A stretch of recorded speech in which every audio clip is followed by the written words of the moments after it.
Hello, everyone, and welcome back to the Golden Globes podcast. I am here with my friend and comrade, Maggie-boi, Magnus Prophecy. Howdy. And we are here to recap what took place just almost a week ago at the awards, which, if you watch them, there's a certain host to that awards that made me want to die.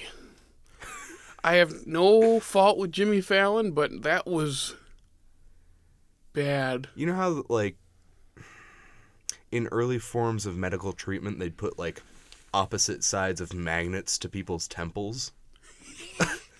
That's what I want to happen to me when I watched him, try to do comedy. He watches someone stub into a table, and he falls over and has an aneurysm from laughing, so... Yes, and if I think Jimmy Fallon is remotely funny on his show, I can only imagine how Kimmel's going to do when I don't think Kimmel is that funny. I don't, and now we have to watch him for 3.5 hours. God, wait, he's doing the Oscars this year? Yeah, I believe it. That's disgusting. When are they going to get, last year Rock did okay. Yeah. But compared to the last few before him, what happened to the Oscar host? They should just bring Billy Crystal back. As much as people give him crap for it, I thought that Neil Patrick Harris was all right. He kind of went a little above and beyond during the skits in terms of, not keeping the tone as composed. But, yeah, that's kind of a different subject for a different day, I guess. Well, of course, the whole, my picks are right there in the glass. That was so strange. And then they had, what's his name, Terrence Howard, give this really weird, dry, emotional, delivery for one of the pictures.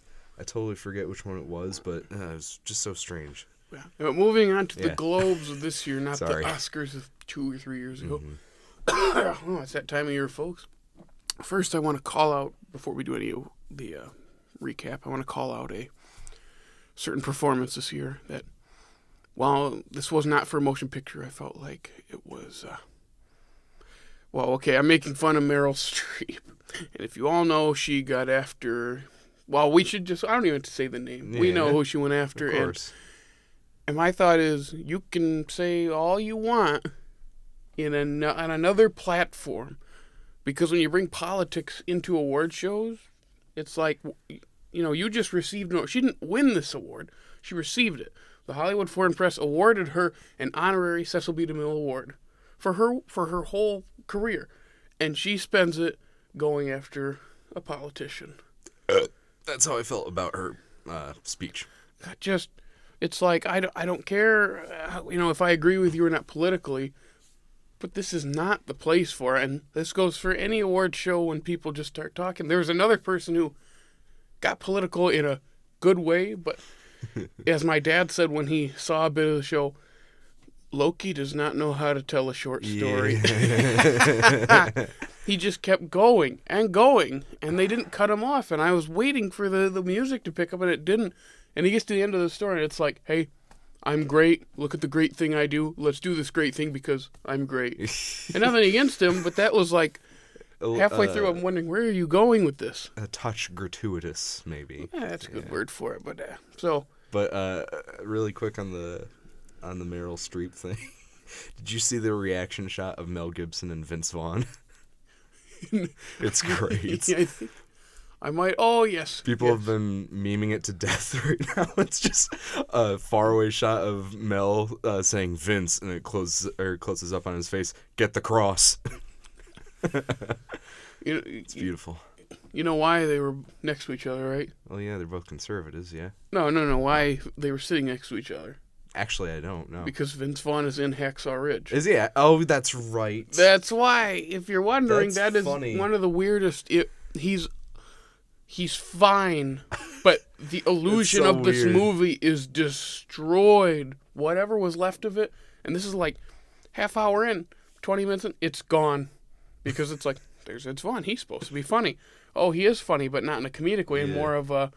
we're basically doing another Full Metal Jacket drill sergeant type thing. But not ever living up to that legendary Oh, of course not. That movie was just like 4 other movies stapled together. Now, to be fair, I haven't seen it and most likely won't watch it until much later after it comes out on Blu-ray or on demand or whatever. Yeah. But I'll take your word for it because Yeah, I did see it. what? I did see it. Yeah, that's what I'm saying. Yeah, Yeah. it's just okay. Yeah. So let's we've spent 5 minutes. Who cares? These something people, else. they love it. They want more of it. Oh yes. So we're gonna start right where we did last time with best foreign language film, and our winner was L. And we might have called it. I think it was between 3 of them, but we kind of said, yeah, L's probably going to win. We weren't certain. You can go back and check and go, what are they talking about? They think they're so right. Well, I thought we mentioned it. If we didn't, oops, but because we were too busy discussing the film that wasn't nominated that we felt should have been at least. We haven't seen all these, but we're just something we thought would get at least a nomination. Yeah, and I'm happy. Like, I know that the last 2 decades of Paul Verhoeven's career have been tumultuous, to say the least, despite releasing at least one really good movie in that time period. No, I'm glad that he got it. I don't know if he was exactly the recipient or his producers, because I didn't even watch the... I thought he was up there. Was he? To be fair, I had to watch the first half of the ceremony online because I missed it. Yeah. I watched the second half, but by then I was following along. I was in a place where I couldn't turn it on. And I was just watching on Twitter and following the Golden Globes, which I quickly unfollowed after the ceremony wrapped. I wonder why. Yeah. So yeah, L. Yeah. Fine with the I'm win. fine with that. Yeah. Best animated feature. I believe I called it. Yeah. I believe you called it. Yeah. It was going to be Zootopia. That's not a bad I'm group. fine We've with had it. some pretty bad years for Oscars. Like for an animated film, like I know I sort of aired my grievances with it earlier. I don't think it's terrible. But then again, I just think that even by its own animation, Kubo and the Two Strings is just a hair better if its story, if only its story was a bit tighter. But Zootopia is not bad. Yeah, I'm not mad about this. I'm just glad Sing didn't get it. Yeah. It could be good. I'm sick and tired of all the ads. Just yeah. I'm sick of them. So, best original song went to La La Land, one of many that we will discuss because it was that kind of night for them. They made Globe history, and City of Stars. We both saw La La Land. He just put a video out. And we're going to see it again, actually, in a couple days. And of all the great songs, it was one that makes sense, as you explained it to me, why would they nominate it. But it wasn't the one I thought they'd nominate. Me neither. I think we both initially, just walking out, we just kind of thought, oh, Audition's going to get it, because that was, like, one of the most powerful performances of a song, at least, or delivery of a song. One of the most powerful parts of the movie. Yeah, and I think that if anything, that's more than enough reason for Stone to at least, well, not only get nominated, but probably win Best Actress when it comes to the gun show. Yeah, we can't talk about it in this format. Not yet. But City of Stars, it makes sense that it was nominated since it's a duet. Well, they sing it twice. Well, yeah, and they sing it twice, first with Gosling, then with Stone next to Gosling. So it's a good song, though. I like it. I'm happy. Oh, yes. Looking at the rest of that category, I don't think the rest of the category had a chance. What's even in there? I totally forget. Well, there's the song from Trolls. I hear it every once in and again at work. And what do I want to seppuku? It makes me want to commit seppuku. Yes. Because I feel like my honor has been completely dislodged from my human being. And of course, Faith from Sing, which you decided to go after certain disabled musicians on my channel. What? No, I didn't. Yeah, you did. No, I didn't. Stevie Wonder. You said, oh, if he somehow sees this. Oh, this. that's my fault? That's just like a Freudian slip. Yeah, sure. You went out and said he was tone deaf. I mean, for making that song, yeah. Let's move on. And then, of course, we have the Iggy Pop song. Well, Iggy Pop and something, Gold. Oh, for Gold. Oh, okay. With Pemberton. I didn't even know Mouse. that was a thing. I haven't listened to that. I like Iggy Pop a lot. Yes, and of course the Moana song from our dear friend Yeah, not even Lin-Manuel Miranda. Yeah, not even Lin-Manuel. If you're wondering, he's not actually our dear friend. We like to stalk out where he lives, right? I don't know where he lives, so Me neither. so I don't hopefully know what you're talking about. So I wonder who we've been stalking.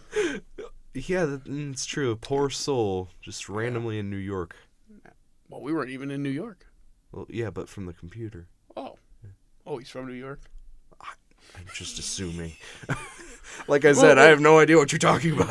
Moving on, and okay, so when I get that out of my system, original score, La La Land. We gushed over Moonlight, but we saw this coming. Yeah. It's probably La La Land's gonna sweep the 2 musical awards probably at the Oscars. Like, I didn't say that set in stone. I'm just saying it could happen. I think it's likely to happen, and I'll be happy if it happens. We'll see, because Moonlight score is still fantastic. The other Arrival was great. I'm just saying the other 2 I don't know much about. Mm-hmm. Wait, which one's Lion and Hidden Figures. Yeah. Don't know much about those, but I know those. La La Land and Moonlight are the 2 front runners. We can't discuss any more predictions than that because that's coming in a few weeks, or so it might be longer. You know what one kind of surprised me, and I understand why they didn't nominate it. That didn't make it in was Nocturnal Animals. You've not seen yet? No. Okay. You'll watch it sometime and then come back to this, and you'll be like, "Oh, okay, I see what you mean." Like, I get why they didn't nominate it. It's not one of those atonement things where, hey, we won because we used a typewriter. Yeah. As much as Atonement's a good movie, when you beat Ratatouille, one of my favorite animated movies ever, one of my favorite scores, you're not gonna be on the good side of my opinions. Not that means anything ever. Just saying, I'm gonna make fun of your typewriter until the day I die. Nothing wrong with that. Best screenplay, La La Land. Yeah, makes sense. Another one makes sense. I know we gushed over Moonlight again, which I'm fine with La La Land winning. I loved La La Land. I loved Moonlight. And Nocturnal Animals, you said, was... Yeah, absolutely worthy of it. And Hell or High Water, I almost picked up the other day. I didn't, and I wish I did. I'd very much like to see it. I've heard great things. Same. It's one of those sleepers that are... not the film Sleepers, I believe. Is that Barry Levinson? Sleepers? Because then Woody Allen is Sleeper. Oh, yeah. Something like that. I'm trying to make a horrible connection. Yeah, Let's move on. Sure, yeah. Manchester by the Sea, though, that's a great screenplay, right? It's a good screenplay. I don't know if the dialogue is that great, and I don't know if the scene structure is that great. I think there's a great screenplay within the story, but that's what it is. It's a good story. I don't know if it's a good screenplay. Gotcha. There used to be a separate award in the Oscars. There's story and then screenplay. Yeah. Evident in my my Christmas video thingy.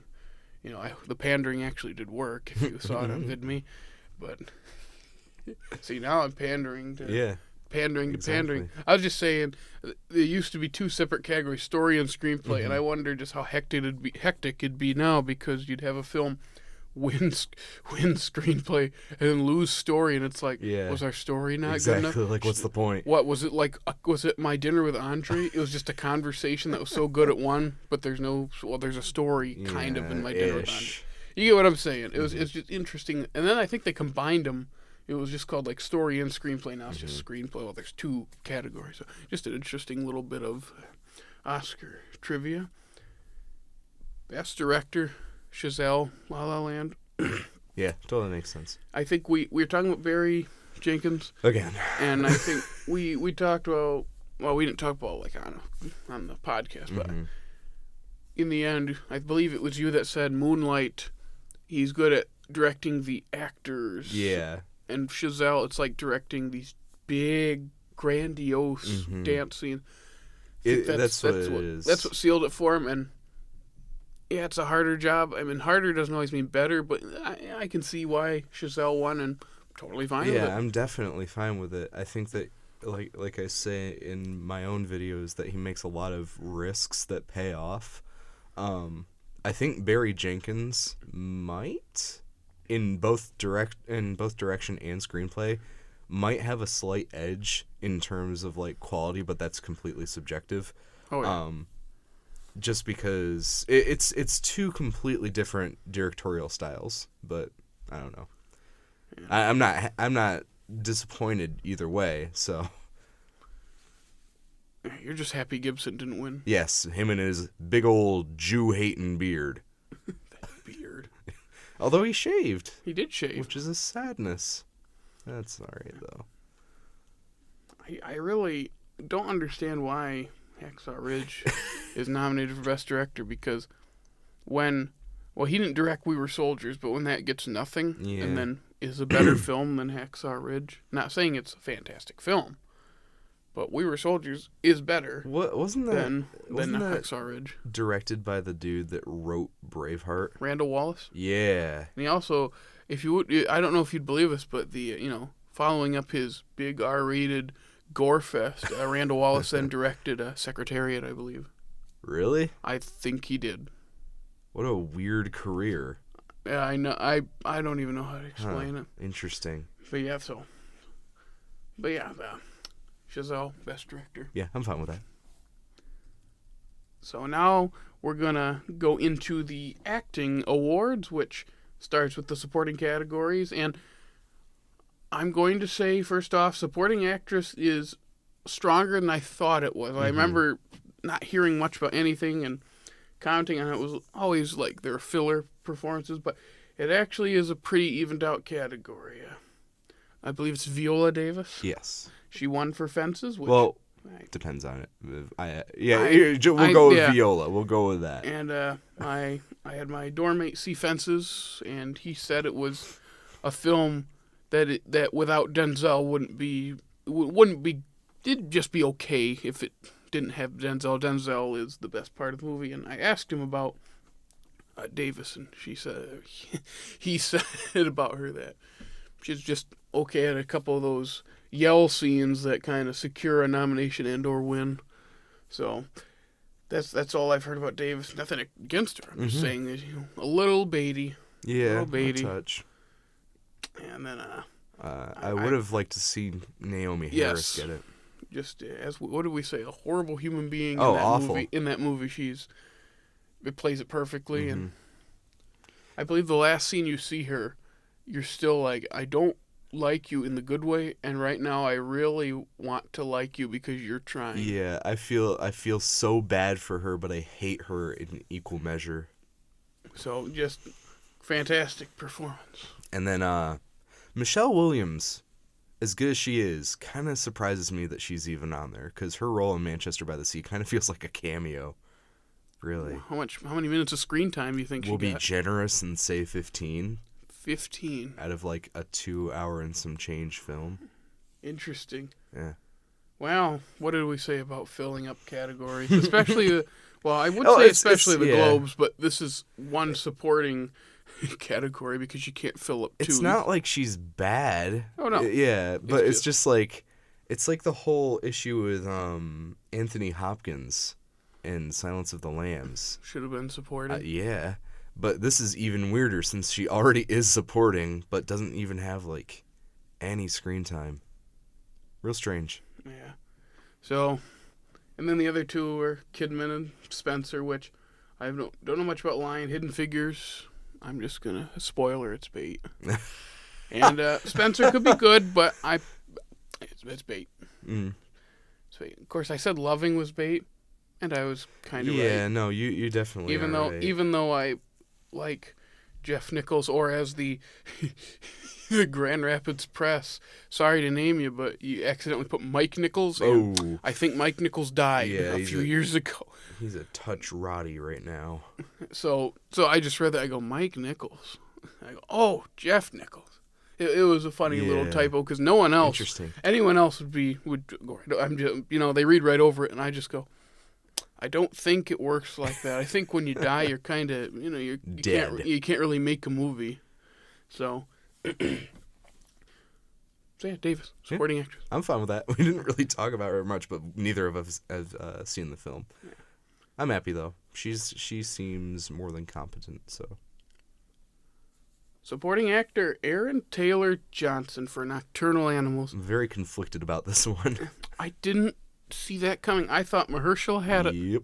I wanted him to win. It's a decent category. I just wanted Mahershala to win. I feel like that's the other thing. He's only in that movie for 20 minutes. Yeah. But he does so much. He nails it.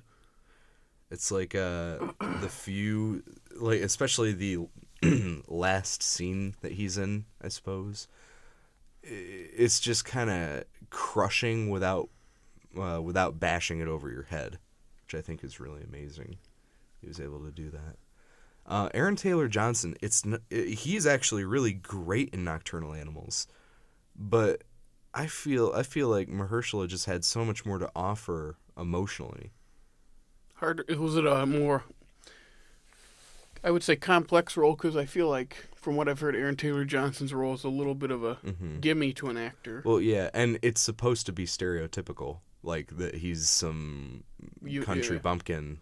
Without saying too, but basically, There's a joke going around right now, and I don't think this is gonna ruin anything. Never mind. I'll tell you later after you've seen it. And then I've heard Jeff Bridges is great in Hell or High Water. Yeah, I've seen a couple scenes of it now, and it's so weird. He manages menacing and funny very well. It sounds like Jeff Bridges as of late. And then, of course, we have Howard Wolowitz, which, from select few, I've heard that he was very good, and then everything I read, I just, okay. Yeah. It's Streep that is apparently the movie, which we'll get to in a second. But, yeah, I probably to fill a spot. Probably. And Dev Patel for Lion. Which is, again, confusing. Which, he's on the poster, isn't he? I suppose so. Unless it's like... Unless that movie does a really good job at, like, flipping between every single person, then I could see it being supporting, but still, it's strange. Yeah. So a category that we probably would have wanted another way, but at least it didn't go to one of the fill-in people. And we move into the musical comedy categories, which we start with actress Emma Stone. Yeah. Saw it coming a mile away. Yeah, we're both very, very happy that she won. And well-deserved. Pulls more weight in that movie than Gosling, what am I saying, screen time-wise. Yeah. They both pull their own weight. I'm just saying she is kind of, if you had to pick one main character, she kind of is. Yeah, she is the main character, I feel. So, yeah, I was happy for that one. I'm totally happy with that one. Hey, for anyone that's, I guess, burned out over Emma Stone winning, for whatever reason, at least it's not Meryl Streep. Yes, just, hey, look at Meryl Streep's in period clothing, she, what is that, like, I don't even know what time frame that is, but she's in, older clothing, and she's being wacky. Let's give her a nomination. I believe it's the 20s. It's the 20s? Again, I don't care. Either way, it's just like, hey, let's just give her another one. Yeah. I'm getting sick of it. And then, of course, you have Annette Bening, which I know you were happy to see nominated. No, I'm absolutely happy. You haven't seen 20th Century One? I can't wait to see it. But Almo's being really stupid right now. It looks like they're, for whatever reason, they're playing trailers for Jackie and Silence at Alamo, but no scheduled times for it yet, so I'm concerned. I'd like to see it. Or see them, rather. Yeah. Rules Don't Apply, Lily Collins. I believe that's Phil Collins' daughter, isn't That's it? right. She's box office cancer. I don't know if you know that, but every single movie that she's been in has just, like, tanked. Not every single. Which one? I believe she's in Blindside. Is she? I believe it. Okay, then. She's the daughter, I think. Oh, well, she doesn't even have that big of a role, then. You said was in the movie? I went by the movie I know guess her so. from. I guess by my own wording. But I wonder if she was bald, if she'd look like her old man. that's a really strange observation. I'm just wondering.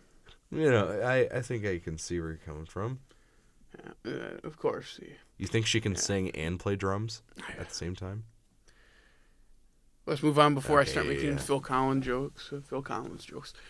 And then Haley Steinfeld, Edge of 17. What happened to her? She rises through the ranks for True Grit and gets a nomination at like age 13, and then, we wait 6 years before she does anything worthy of talking about, because I believe she's in Romeo and Juliet or something like that. I don't even know. Like, just what happened? Just kind of disappeared. Usually with a nomination that young, you at least attract some kind of, you attract job offers if you're nominated. I mean, Well, yeah. I don't know. She might have, because I know that a lot of child actors just go back to like schooling. I know that she's been active and like she's been doing stuff, but I don't know if it was schooling that maybe made her turn down some bigger roles. And I guess that's a good thing. You need to have something to fall back on. So it's not a bad thing. Just wondering where she went. Yeah. And that's actress. That was actress. Stone won. Streep didn't. It's a good day. Yeah. Life is good.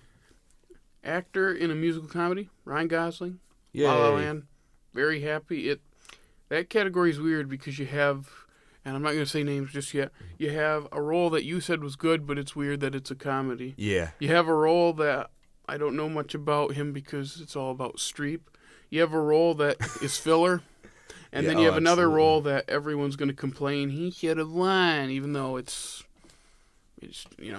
not a great performance. It's funny. Yeah. No, I think he does a great job with it. But so Gosling, the other main character. Great, yeah.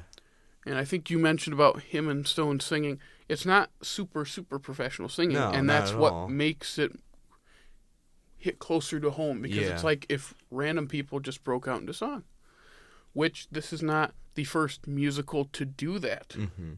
If you do, you know what musical I'm talking about from the 90s? Which one? If any of you don't know, there is a Woody Allen musical that I like, Okay. I and know is that to come back to a him. decent movie. It's got so many problems. It's one of those things where it has a lot of problems, but yet there's still somehow it's enjoyable. And what he does is he takes actors not known for singing, well, most of them, and they sing, and it's not bad. It just sounds like random people breaking out into song, and it works fairly well. What movie is that? That is Everyone Says I Love You. Never even heard of it. 1996, I believe. It's got a pretty big cast. I mean, Woody's actually not a bad singer himself. I know he was in a jazz quartet or band or something. He plays clarinet, but I didn't know he could sing until watching that. As Leonard Maltin put it, the movie is just a big excuse for Woody to make a musical. Yeah. But it's not original compositions. It's like older songs, but it works really well, I think. Julia Roberts can't sing. We're going to put it that way. Yeah. That was Julia Roberts can do a lot of things. That was a little cringy. Like, all the singing, it's like borderline good or is good. You know what I'm trying to say? And it's like, there's something nice to watch. And then Julia Roberts sings like at one point, and you're just like, stop. The point is, there's like little imperfections that make it seem a bit more genuine. Yeah, like Gosling walking on the pier in La La Land singing City of Stars for the first time. You can hear the little drones in the voice, and it's not a bad thing. It's like, have you ever walked out somewhere and just like talked to yourself? Like, that's basically kind of what he's doing. Yeah. He's talking to himself, in this case singing. So And people have been taking a dump on him for that scene. It's really strange. I thought it was a great little scene. Yeah. I remember hearing City of Stars was nominated, and then I thought that was the only time they'd play it, and I'm like, that was like a minute and a half. Yeah. So yeah, happy for him. If you're wondering, the movie that you said is a comedy but really, really dark is The Lobster, and that's Colin Farrell, which happy to see. Great. I loved him. I loved him in that film. Yeah, that one's weird to see. It makes sense that it's in comedy, but I see it as so much darker than a comedy. It's just like a really funny drama, I guess. Now my voice is going. And then Hugh Grant, which, as I said in the other video, all of a sudden, and when I wonder what happened to him, all of a sudden here he's back. But it's Streep's movie. No matter how good or bad she is, it's Streep's movie. So Hugh Grant is probably just filler. Unfortunately. Same with Jonah Hill for War Dogs. That one I find very confusing. Like, why is he there? There were other actors in comedies this year that did a better job. Why was, if you really want to go there, since, I mean, Colin Farrell was nominated for this category, why not Ralph Fiennes for a bigger splash? Yeah, that got nothing. It got nothing. We'll discuss that. Yeah. We'll discuss some films that we were shocked to not see in after the recap. Yeah, but, sure. But yeah, so Gosling, actor, musical comedy, well deserved. Indeed. He's gonna have a run for his money for the Oscar for someone we're gonna talk about. We're not gonna say who our picks are because, as I said, that's later. But we'll get to that. We'll talk. There'll be a time to talk about that. Actress in a drama was a huge surprise for probably everyone. I thought it was either Amy Adams in Arrival or Natalie Portman for Jackie, and it ended up being, I believe it's pronounced Isabelle Huppert. It could be Huppert. I'm not sure. We'll run with it. But for Elle, which I had totally forgotten she was nominated in that moment, and then they called her name, and I was like, really? That just makes me more interested to see the movie. Do you know what it's about at all? No. I'll keep it like that for you. I kind of have a base understanding of what it is. It's really interesting. So yeah, and then you have Amy Adams for Arrival, which I you knew said she wasn't gonna get it because didn't you? I believe you said the words at some point. If Amy Adams is nominated for Arrival, she won't win because you said the other performance is what's way better. Yep. I need to see Nocturnal Yeah, Animals. you definitely do. I've just been it's been a little crazy. I think, especially for people that like films about, I guess, storytelling, as it were, you'd really like it. Jessica Chastain, as we heard in Fallon's horrible Chastain of the Red Mane. Did you see that? No, that makes me want to die though. Yeah, yep. And what's his name over DJing the event? Breaks out some beats, and Fallon started dancing. We have a side angle shot, and I wanted to jump out a window. I'd like to castrate myself, so this unfortunate accident never happens again. That was like, we're out of jokes. Let's just start making fun of people's names and dance to it because I'm Jimmy Fallon. I dance and sing to funny things. Yeah. Which, surprisingly, the opening La La Land homage, that was great. I didn't see it. After that, there's nothing. That was like the only good part for Jimmy Fallon. I feel bad because I feel like there was potential to do well, and they just did not. Yeah. So. And then for Loving, again, Ruth Negga, Negga. That is her last name. Didn't deserve a nomination. Yeah, I thought she was good. I didn't think she was like, There's no character. There are no characters in that movie. Yeah. That's like all Jeff Nichols movies besides Mud, maybe. With Mud being the good character. Yeah, Mud being the best character in that film, but every other one is like super underwritten characters for the sake of the story. But unfortunately, with Loving, there's just such a it's such a clear-cut story. Yeah, you'd think, well, we have the story. Let's dive into the characters. No, instead, let's just.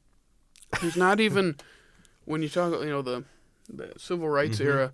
I was expecting a lot more of the violent things that happen to people, and I was glad to see when they didn't go that route because that's kind of what they always do for civil rights movies.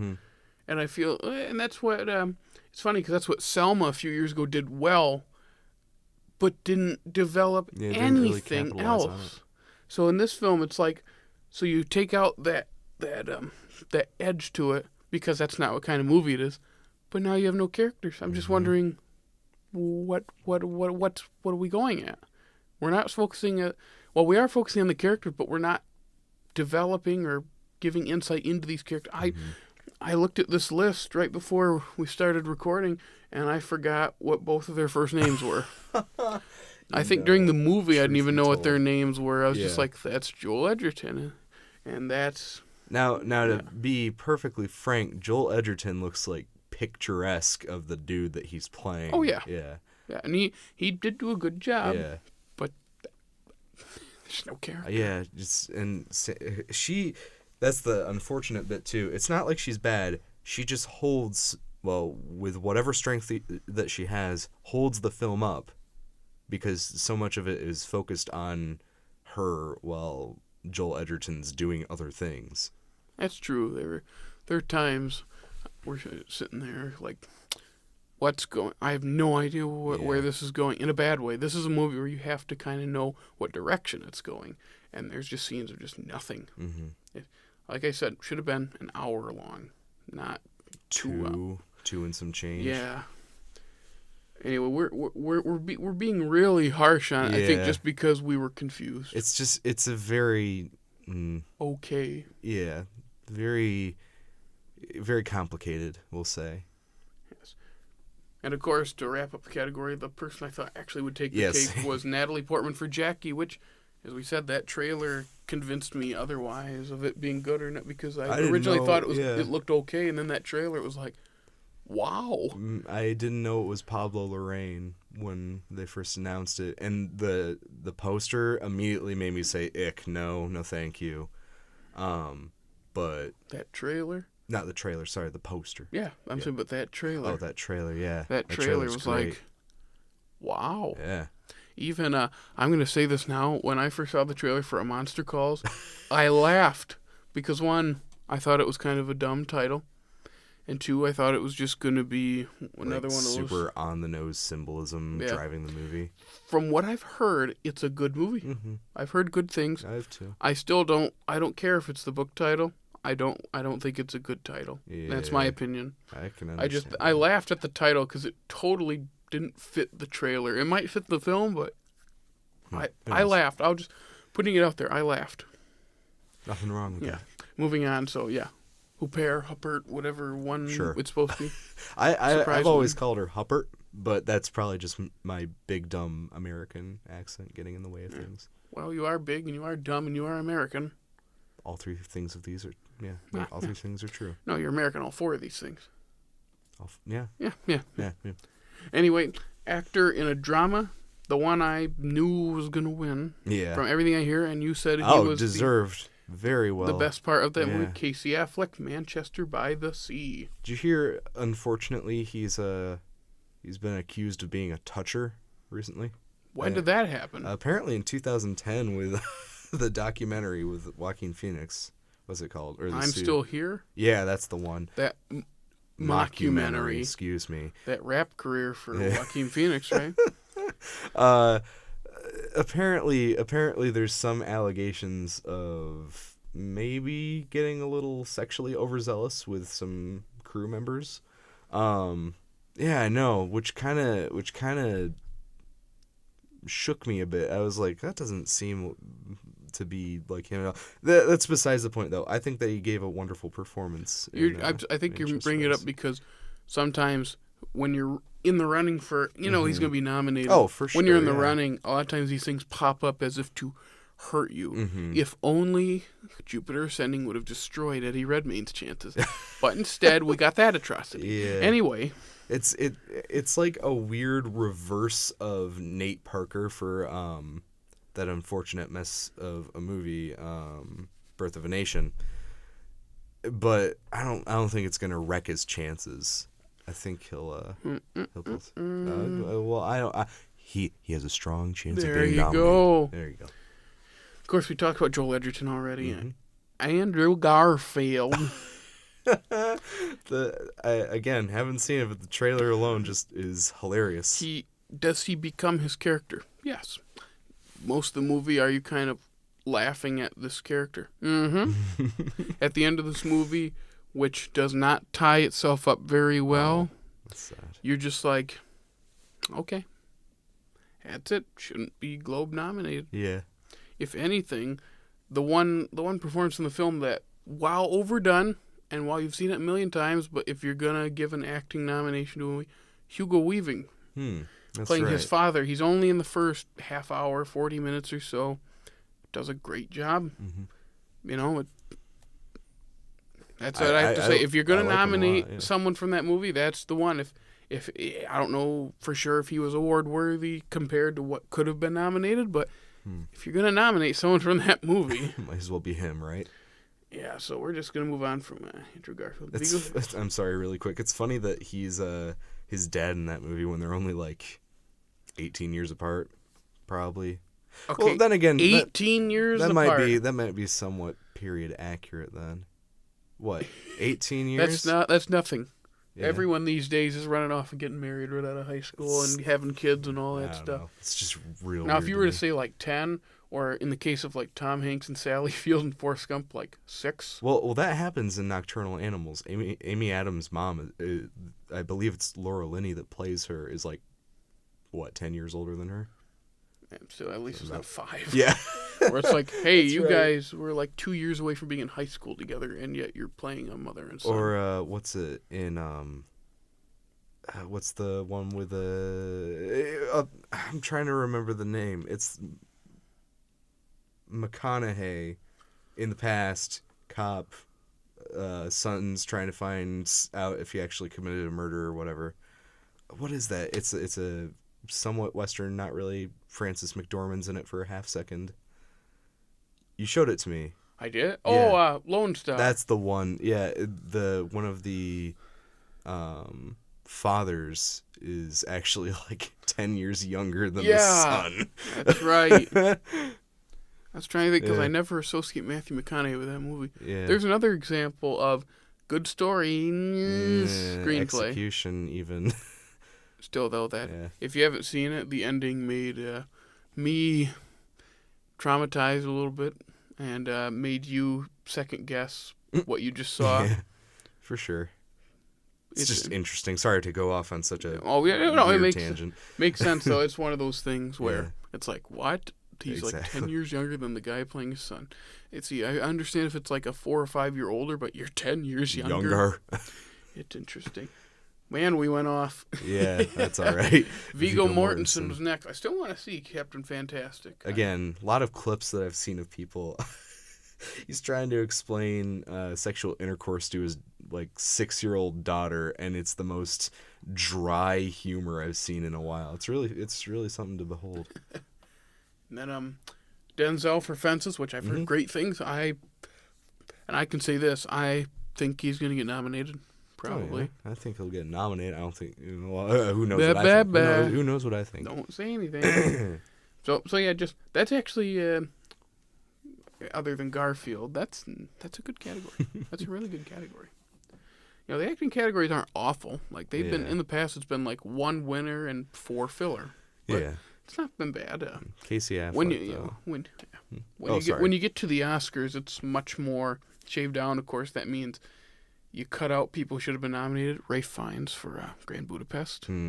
There's one where it's like, and if not him, Jake Gyllenhaal, Nightcrawler. That was a year where you had like 4 people who could have been nominated, and yet you nominate Twitchy. Anyway. Say his full name, would you, darling? I believe it's Marius Redmayne Hawking. And I added more words, but I can't remember. Marius Redmayne Hawking and... Twitchy something. It's just a mess.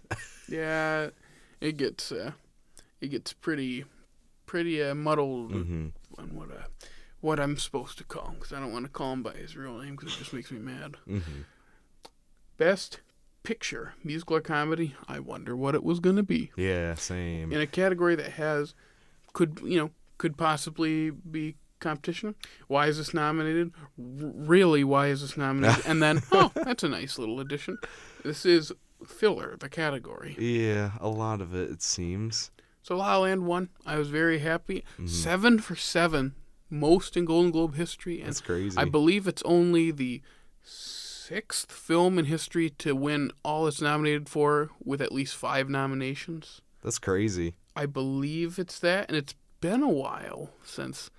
I think the most recent one to do that might have been Midnight Express. Really? I think Midnight Express? Yeah, that was like 6 for 6. Wow.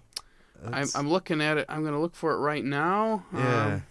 Midnight Express, for those that haven't seen it, is very good, and it's Yep, 6 out of 6. That was interesting. That was the most recent. You had, we're just going to say this real quick. Yeah, sure. Dr. Zhivago went 5 for 5 in 66. Love Story went 5 for 5 in 71. What? Yep. The Godfather in That makes sense. 73, 5 for 5. Cuckoo's Nest Yeah, went that 6 makes for sense. 6 in 76. A Star is Born, Oh. 5 for 5 for 77. And The Midnight Express, 6 for 6 in 79. So it's been 30 plus years since we had a film do this. So that's kind of weird. It was all in the 67. I feel like there's a certain point where just it wasn't a total domination by anybody. It just kind of started evening out. Mm-hmm. Because there are so many more movies these days that are on the mainstream platform. Plus, independent movies are so much more accessible. I think that's why, because you go back all those years, and a lot. That's why you have things like the Criterion Collection, because you dig up these films, and people are like, I don't remember that coming out. Exactly. You didn't have social media and the internet and all this stuff to remind you or bring these to your attention. That's why we are living in some kind of golden age of finding these films. The next retrospective I'm doing is a perfect example of that. Oh yes, you already know though. Yep, I can't say a word. So yeah, musical comedy, La La Land, 7 for 7. I don't care how many haters gonna hate. I can't believe I said that, but I was happy for it. I really was. Yeah. If you saw my Twitter, clean sweep. As the first time I picked up a broom in months. Wow. Yeah, that's pretty sad. I didn't know that you cleaned. Well, when I do, it's not called cleaning. I don't know what it's called. I think it's called delaying until someone who can do it does it. And someone who can do it would be probably any competent 5 or 6 year old. Just not you. Anything but you. Yeah. Yes.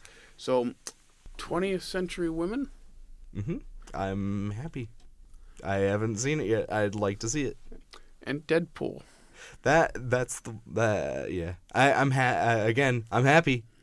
I think that people are taking it a little too seriously. But whatever. Florence Foster Jenkins. Let's just keep moving. Yeah, and then Sing Street Witch. I saw the trailer at the awards, that they showed when they presented it, and I want to see it even more now. It looks pretty good. Yeah, pretty good. I'll have to see it. And I think that's the category, just filler the category. Yeah. It really is. It kind of is. It's not like it's bad filler. It's just filler for filler's sake. And I can say this: I predict La La Land is the only one in that category getting a Best Picture nomination. Yeah. I really do, because I feel like drama was overloaded this year. I think there were films that could have been nominated. And they just weren't, which is strange. And that brings us to drama, which Moonlight won. Saw that coming. Was happy for it. Very pleased with that. So and that's not a okay. If Hacksaw Ridge is apparently your weakest film, that's not a bad thing. I don't think I would have wanted it there, but I can think off the top of my head at least like 5 other good movies that could replace it. I know you could. What? I know you could. Yeah. There's so far I have 3 top of my tongue. I'm thinking like it's kind of out there, but I'm thinking The Witch, probably The Vivitch, yes, if you will, probably could have made it onto that list. How about Nocturnal Animals? Yep. Even Arrival. Arrival could have made it onto that list. Bigger Splash, one of the 2 categories. Is that more of a comedy? It will probably be considered a comedy. Gotcha. But I see it as more of a drama. Yeah. That's why I brought it up during the comedy there's segment. another comedy that someone in here said it was pretty good this year and had no chance of anything, and I just recently saw it. What's that? That'd be The Army of the Man of Swiss. Oh, yeah. Swiss Army Man. Swiss Army Man it needs to be up there, which is sad. It probably won't get anything, and that's too because if it shows up in at least one category for the Oscars, even if it's technical, I'd be perfectly happy because I watched something on the making, and most of those effects are practical, and when you watch those, it's like, really? I thought it was just CGI. That was incredibly put together. It's interesting film. Very, very good. I still think in terms of completing objectives and just its craft, I think it's the best made film of 2016. But beyond that, Hell or High Water, again, Need to see. Need to see it. Lion might just pass. And Manchester by the Sea just makes sense. Yep. It just does. Yep. So, that's the categories. That was the Globes. We had our horrible speeches and our bad hosting. Mm-hmm. Yeah, we saw a clean sweep and Globe history made and some pretty good categories. Let's talk about what kind of films are we looking at for the Oscars? Just Predictions, out of this. predictions for nominations. We will, if you're wondering, there will be a formal video sometime after the nominations are announced. Oh, yes. That has predictions for the winners. But we're just going to discuss what we think. We'll get some. We'll just stick to the pictures and the some of the acting. You know, we're not going to go through the whole thing, but like the pictures, I'm going to guess they're going to. I'm going to say right now they're going to nominate 8 again. I feel like they're going to be 8. Just because it seems to, if you've looked at... It's their winning formula recently. 2009 and 10 had 10 nominees. I think 11, 12, 13 had 9. Is that right? Something like that, where it went down one for a few years. And then I believe the last 2 have been 8. Which, one or two of those years, there were 1 or 2 films they left off the list. And it's like, you have that spot, and it's Just a film put that it that deserves at least a nomination. Just put it there. Because it's, I think I told you, it's a slippery slope, because at the same time, you nominate films that shouldn't be anywhere near it. Mm-hmm. So it's like, yes, we pull in these films that probably wouldn't get it in the 5, but then we also pull in some crap. It's a win-lose. It is. So, but I think I'm going to predict within 5 years they're going to go back to 5, just because of how it's worked, and it has worked and it hasn't worked, you know. Yeah, because I mean, I think a good example of that is you get nominations like Her, a movie that absolutely deserves that nomination, And then you get Blindside. Yeah, which is real funny. Okay, before I talked about that, so I'm just gonna. Yeah. But so of the 8, I'm gonna see how many if I can fill up with firsters. I'm gonna say La La Land and Moonlight. Yeah, those Manchester seem by to be the Sea. Yeah, Hell or High Water. I'm gonna say Lion gets one. Really? I'm gonna say they give it to. Not that it has much of a chance. Not saying what my prediction is, but I think they're gonna hand it a nomination. I don't know why. I feel like they will. I'm thinking of anything else. No. Hacksaw Ridge has a chance to get nominated. I wouldn't prefer it, but it has a chance. I don't know if I would say it would, but I still think got those it will. 3 spots. I think it definitely will. Man. I don't want it to. Yeah, so now that leaves 2 spots for a picture. 2 spots for picture that I'm predicting if it's 8, and I have no idea what they're gonna put in there.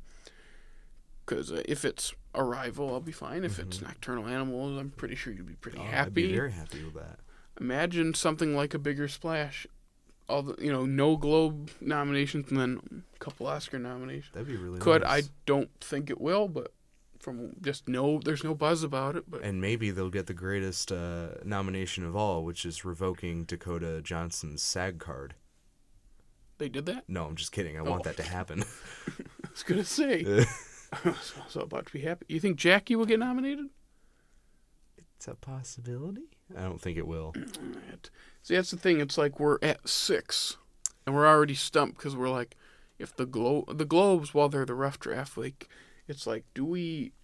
You know what I'm trying to say? It's like I don't know what's gonna get nominated. I mean, we got under 2 weeks until they announce, so it's gonna be interesting to see, as with any year, what the technical awards are, because the Globes give us no insight to that.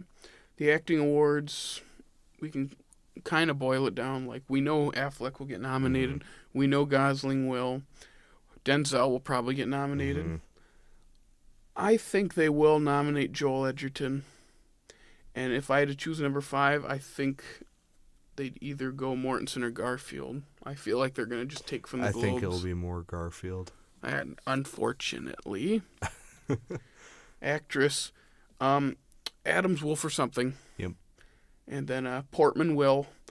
And I'll be happy if Hupper or Hubert, whatever, gets it. But I don't know how likely that is. Stone will get nominated. And I'd like to see Annette Bening get another nomination. She probably won't win. Not saying what my prediction is, but I feel bad because she keeps losing her Oscar. Which is sad because she performs very well. Almost all the time. Most of the time. I'll get to that later. So yeah, and then supporting, I'm not even going to discuss because I don't. When you only have one category, it could be that category. It could be half of it and on the other half. And I'm pretty sure, I haven't looked this up. There are some years where you have like one get nominated out of the category from the Globes. Like I feel like something like that has happened before. Just the Globes got it super wrong, or the Oscars got it super wrong. It's just interesting how we have these two.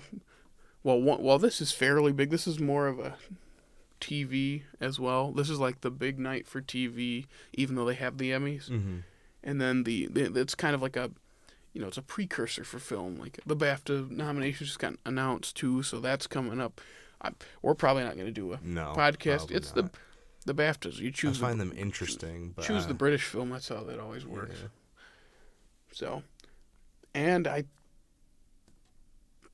think that's it. I really do. Yeah. Thanks for doing these two podcasts with me. No problem. I'm not going to say who will be with me, but I will be doing an Oscar predictions video. This will be in the weeks after the nominations are announced and should be up before the awards. It could be the night before. I wouldn't want it that close to the awards, but we'll see what happens. Should be fun. You just see who gets the closest. And spoiler alert: Maggie-boi will be there because he can. Yeah, I'm not saying anything else about it. You'll just have to see. Less than 2 weeks we get the nominees, so we'll see what happens from there. And thanks for joining me, Maggie-boi. No problem. Glad to be here. Now, if you're wondering anything else from me, I'm still currently working on that decade in review that has plagued me the last few weeks. It's not easy. It's not that it's super long. It's just a lot of information, and working on that, getting a new semester started. I do have the option of having another short form video. What little series I'm talking about. Might do a double upload or upload the day after another for the decade in review. Have all the Oscar videos out soon, and then after that, get back to the swing of things. This is the busy time of the year for me.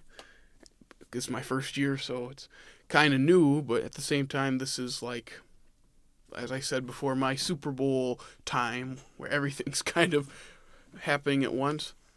So, yeah, this is the Jareeve. Like and subscribe if you will. You don't have to, but please do.